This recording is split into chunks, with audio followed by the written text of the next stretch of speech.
Carlo Goldoni stands in the wings of the Teatro San Luca on a crisp Venetian evening, the year 1753. Beyond the velvet curtain, lantern light dances on the ornate Baroque balconies where Venice's mingled crowd of nobles and common citizens sit eagerly. On stage, the actors perform Goldoni's newest comedy, La Locandiera, with a vivacity that electrifies the house. Laughter ripples through the audience at the clever barbs of Mirandolina, the innkeeper heroine, a character drawn not from ancient fable or stock masks, but from the living, breathing world of everyday people. Goldoni watches intently, his heart pounding. He has dared to do what once seemed unthinkable. He has stripped the familiar leather mask off Harlequin's face and let a real human being emerge. No longer are Pantalone and Il Dottore caricatures spouting memorized gags. Tonight, they are flesh and blood personalities with local Venetian dialects, desires, and foibles recognizably true to life. As the audience chuckles and nods in recognition, Goldoni allows himself a small, hopeful smile. This is the theater he has dreamt of, lively yet honest, amusing yet grounded in reality. Yet backstage, the victory is not without shadows. A stagehand quietly hands Goldoni a scathing pamphlet making the rounds in the piazza outside, a satire penned by one of his rivals. Goldoni's brow furrows as he skims the mocking verse that accuses him of murdering the beloved art of commedia dell'arte. The pamphlet drips with sarcasm. How dare Goldoni banish the immortal Harlequin and Columbina from the stage? How dare he replace glorious improvisation with written lines, wild fantasy with mundane bourgeois life? The author, Carlo Goldoni, a fellow Venetian playwright who champions old-fashioned fairy tale dramas, has sworn to drive Goldoni out of town for his heresy. For a moment, Goldoni's confidence falters. Through a gap in the curtain, he glances again at the audience. They are roaring with laughter at a well-timed exchange, a joke that depends not on pratfalls or nonsense, but on the wit of real situations. The sight steadies him. No matter the barbs of traditionalists, Goldoni knows in his soul that theater must change with the times or else become a museum piece. He folds the pamphlet calmly and slips it into his coat. The curtain falls to thunderous applause. In that warm rush of approval, Carlo Goldoni feels vindication and resolve. He whispers under his breath, "Let them say what they will. This is the new comedy of our Italy." He did not arrive at this pivotal evening by accident. Carlo Goldoni's journey toward theatrical reform began in his youth amid the canals and carnival masks of Venice. Born in 1707 to a middle-class family, Goldoni was a precocious boy, positively enamored with theater from the start. His father, a physician with a respectable library, found young Carlo more often lost in volumes of plays than in his schoolbooks. Even as a child, Goldoni fashioned puppets and toy stages, letting his imagination roam far beyond the strictures of his formal education. At age 14, chafing under a dreary boarding school in Rimini, he did something as dramatic as any plot. He ran away with a traveling commedia dell'arte troupe. For weeks, the teenaged Goldoni rode in their wagons from one town to the next, absorbing the secrets of the comedian's craft, the slapstick lazzi, comic routines, the improvisational riffs on a basic scenario, the extraordinary agility of actors who could wring laughter from audiences, even with the same familiar characters, night after night. Though eventually fetched back to school, to the relief of his alarmed parents, Goldoni had tasted the heady freedom of the stage. It was clear where his heart lay. Obediently, he tried to pursue a more conventional path. He studied law at university and briefly practiced as a young lawyer. But legal codes and courtrooms could not compete with the theater's allure. While drafting contracts by day, Goldoni spent his nights scribbling scenes and eavesdropping on the colorful conversations of Venice's taverns and drawing rooms. He had a keen eye and ear for life's little absurdities. No affectation or accent escaped him. By the 1730s, he was writing libretti for operas and occasional comedies, slowly finding his voice as a playwright. Goldoni realized that his beloved commedia dell'arte, the improvisational comedy that had dominated Italian theater for 2 centuries, was growing stale. The same stock characters repeated the same jokes. The once vibrant form had calcified into cliché. Audiences still laughed at Harlequin's pratfalls and Pantalone's miserliness, but the laughter was rote, the stories unconnected to the changing world outside the theater doors. In Goldoni's own words from his later memoirs, the commedia actors had run out of invention and were merely repeating the same antiquated strains. Italian society was evolving. A rising middle class with new values and concerns was emerging from the old aristocratic order. How could the theater speak to this new audience? Goldoni set out to answer that question. From the start, he was influenced by both the legacy of classical comedy and the fresh currents of European thought. He had devoured the plays of Plautus and Terence, ancient Roman comedians who sketched human folly in lively strokes. He also immersed himself in the works of Molière, the French master of the comedy of manners. Molière's satirical, yet humane portraits of bourgeois pretensions struck Goldoni as a model. Comedy could be both entertaining and truthful, ridiculing vice while affirming humanity. With these inspirations, Goldoni envisioned an Italian comedy that might similarly reflect Italian life, unadorned, a mirror to his countrymen's manners, spoken in their own tongues. His early attempts were tentative, caught between 2 worlds. Throughout the 1740s, Goldoni wrote for theaters in Venice and adjacent cities, trying to please traditional tastes while injecting his new ideas.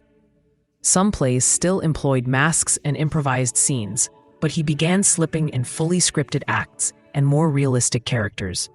It was a delicate dance. The actors themselves were used to improvisation and could resist rigid scripts. One oft-told anecdote illustrates his turning point. Goldoni had provided a troupe with a simple scenario outline, the customary commedia practice, for a new comedy. Attending a performance, he watched in horror as the actors, left to their own devices, delivered a muddled, lifeless rendition of what he had imagined. The improvised jokes fell flat. The stock gags felt tired. Frustrated by this miserable result, Goldoni went home and, in a burst of conviction, wrote out the entire play line by line, determined that the next performance would have crisp dialogue and purposeful action. It did, and the difference was night and day. He had proved to himself that writing could invigorate the theater. Thus began Goldoni's bold campaign to transform Italian comedy from within. When he joined Venice's Teatro San Angelo company in 1748 as their resident playwright, he found the perfect laboratory for his ideas. The actor-manager Girolamo Medebach gave Goldoni relative freedom as long as he kept the box office busy. Goldoni responded with prodigious energy.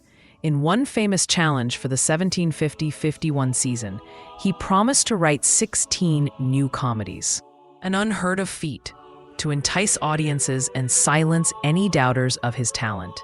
Astonishingly, he delivered, penning play after play that year. These works were not dashed-off trifles either. Among them were some of his finest early pieces, like Il Bugiardo, The Liar, a sprightly tale of a compulsive liar that cleverly adapted commedia tropes into a structured plot, and I Pettegolezzi delle Donne, Women's Gossip, written in the Venetian dialect, which delighted local audiences with its pitch-perfect ear for how ordinary people, especially nosy neighbors, really spoke and schemed. As the 1750s progressed, Goldoni grew ever more confident in departing from old conventions. He gradually phased out the use of masks in his plays, feeling they had become obstacles to emotional truth. The stock personas, the miserly merchant, the braggart soldier, the cunning servant, had always worn fixed leather masks, symbolic of their unchanging nature. Goldoni dared to let these characters appear barefaced as individual men and women capable of growth and change. In doing so, he invited his actors to develop more nuanced expressions and reactions, no longer bound by the exaggerated gurnings of a mask. It was, symbolically, the unmasking of Italian comedy itself. No longer would the audience see, just the external jest. They would glimpse the human heart beneath the jester's motley. He complemented this by constructing tighter plots. Instead of the loosely strung series of skits held together by a threadbare scenario, Goldoni wrote well-made stories with clear dramatic arcs. He introduced the Italian stage to cohesive 3-act and 5-act structures akin to French comedy, ensuring that each scene propelled the next. Audiences found themselves more invested in outcomes. Would the young lovers overcome the old miser's schemes? Would the pompous buffoon receive his comeuppance? The laughter was still there, but now it served a story. Perhaps Goldoni's masterpiece of this middle period was La Locandiera, the innkeeper woman, premiered in 1753, the very performance we imagined at the start. At the center was Mirandolina, a shrewd innkeeper fending off the advances of various foolish aristocrats while remaining true to herself. Here was a heroine drawn from real life. Likely inspired by women Goldoni knew from Venetian inns, whose wit and independence delighted audiences. She was no masked stock servant or caricature. She was a person one might meet in contemporary Venice. In the play's sparkling dialogues and gentle comeuppance of a sexist nobleman, Goldoni slyly championed bourgeois virtue and female cleverness, poking at class and gender pretensions with a light touch. This comedy of manners announced that Italian theater could handle the same modern subjects as any novel or newspaper of the day. Not everyone was pleased. As Goldoni's popularity grew, so did the ranks of his critics. Conservative playwrights like Pietro Chiari seethed at his success, and Goldoni, never above a bit of rivalry, satirized Chiari as a hack in one of his plays. But a more formidable opponent arose in Count Carlo Goldoni, an aristocrat with a flair for polemics and a deep love for the old commedia tradition.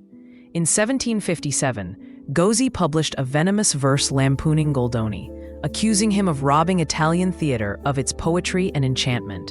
To Goldoni's realistic comedies were pedestrian and dangerously secular. They lacked the whimsical magic and moral allegory of the traditional masked fables. Goldoni dramatically cast himself as the savior of Italian drama's soul, and Goldoni as the traitorous villain killing it with commonness. Goldoni answered not so much with pamphlets. He penned a few defenses, but primarily with more plays, as if to prove the worth of his approach through sheer creative output. However, Goldoni took the feud to the stage. Beginning in 1761, Goldoni wrote a series of fantastic plays, fairy tale dramas filled with kings, sorcerers, and masked characters, which to Goldoni's dismay, became wildly popular for a time. Ironically, Goldoni's first hit, The Love of Three Oranges, was itself a clever twist on commedia conventions, but audiences hungry for fantasy flocked to it. Suddenly, Goldoni's comedies, with their shopkeepers and gossiping housewives, had competition from flying princes and magical curses on the very stages of Venice. It was as though the two Carlos of Venetian theater represented two different worlds, one modern and realist, one fanciful and traditional. The city's stages turned into a battleground of taste. Some nights, Goldoni's play would draw full houses. Other nights, Goldoni's extravaganzas stole the crowds. This public split wounded Goldoni more than he let on. He joked that the Count had conjured real spells to bewitch the audience. But privately, he felt deeply discouraged that many of his countrymen seemingly preferred Goldoni's revival of archaic forms over his efforts to renew their theater.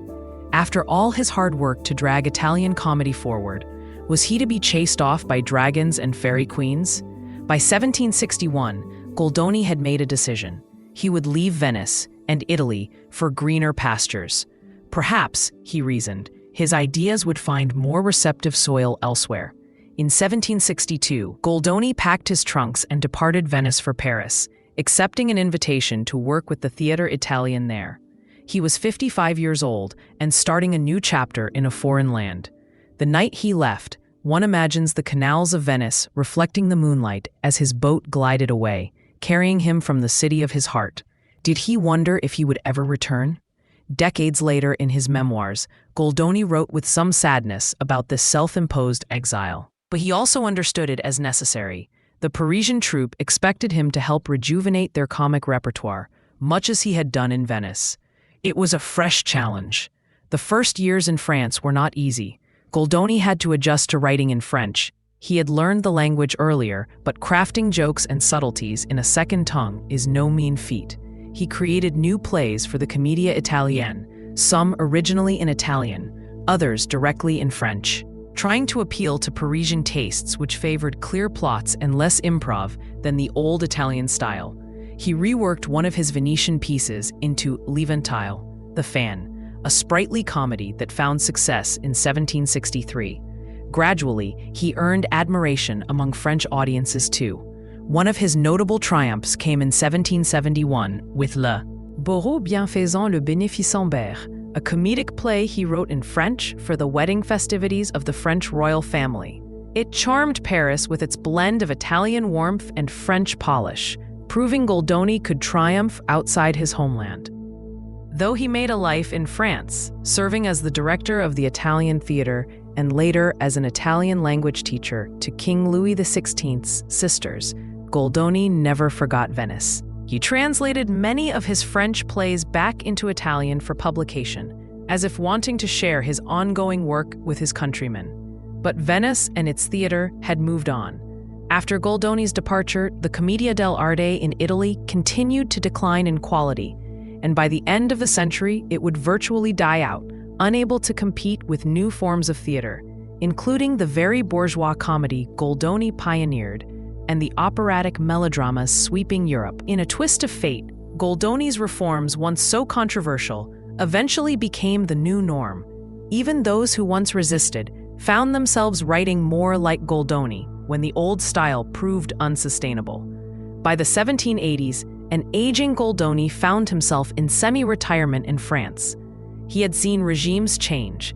The once hostile Voltaire had come to acknowledge Goldoni's talent, and across Europe, Enlightenment ideas were blossoming in art and politics. In his Paris apartment, far from the lagoons of Venice, Goldoni began writing his memoirs in the French language. These memoirs, published in 1787, are a genial recounting of his life's adventures, full of anecdotes and gentle self-deprecation. He paints himself as a man of good humor and resilience, someone who took the slings and arrows of fortune with a smile, a born comedian at heart. Yet between the lines, one senses his pride in what he achieved. He had taken Italian comedy from disarray into a modern form recognized across Europe. Then history's wheel turned dramatically. The French Revolution broke out in 1789, overturning the world Goldoni had known in Paris. The aristocratic circles where he once taught Italian were dispersed or destroyed.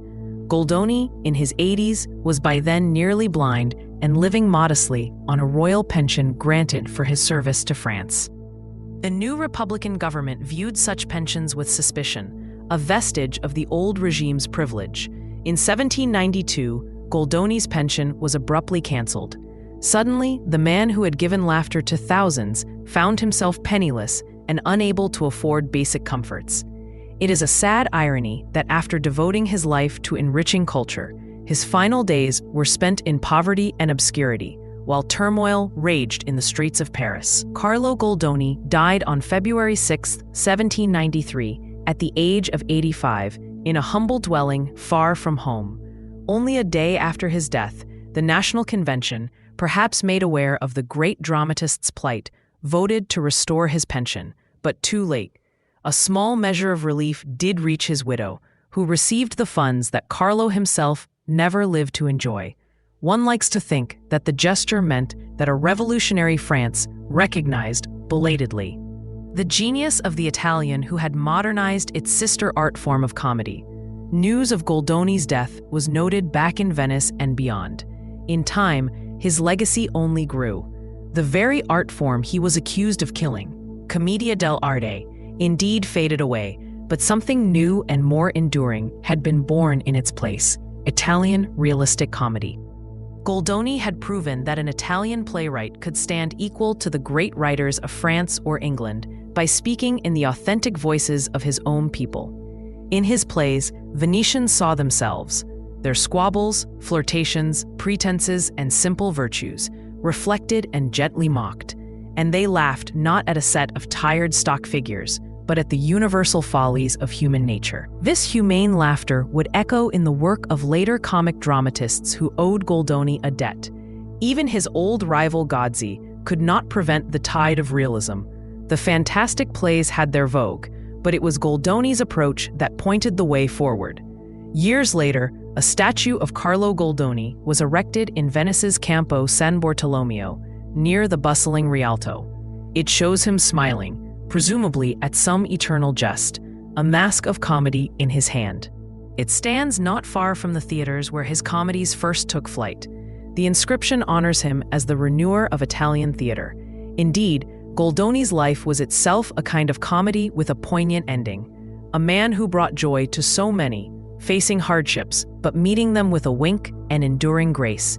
His spirit lives on in every performance of The Servant of Two Masters, The Mistress of the Inn, or The Fan, where audiences still delight in his wit and honesty. Carlo Goldoni had vindicated his vision, that theater could be both a mirror and a celebration of real life. With quill and keen observation, he brought the everyday onto the stage and taught Italians to laugh at themselves anew.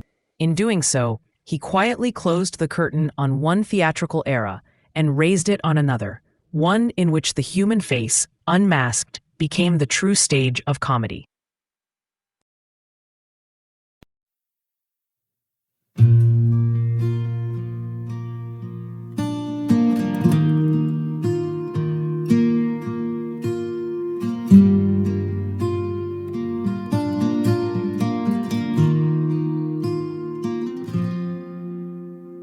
Midnight rails under silver moon, dusty boots on a winding road. A shadow's the only friend I've known since she packed up and let me go.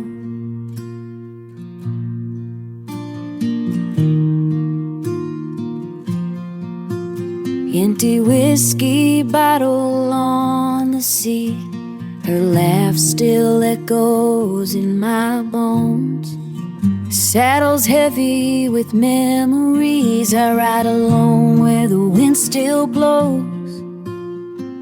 Nowhere else to be, nowhere else to be, nowhere else to be.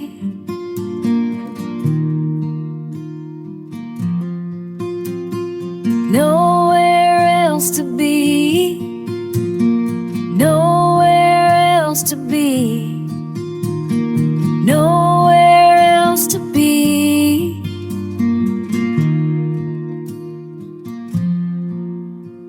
Sunrise paints the horizon gold, but it don't warm a lonesome soul. Every town I pass feels half her size. Every trail's haunted by goodbye. I whisper prayers to open skies, hoping someday my heart'll find a brand new path beyond the pain, where broken hearts can heal in time. Nowhere else to be, nowhere else to be, nowhere else to be.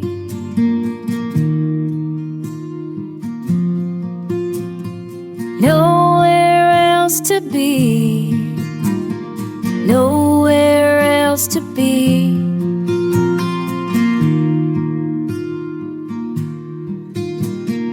Nowhere else to be.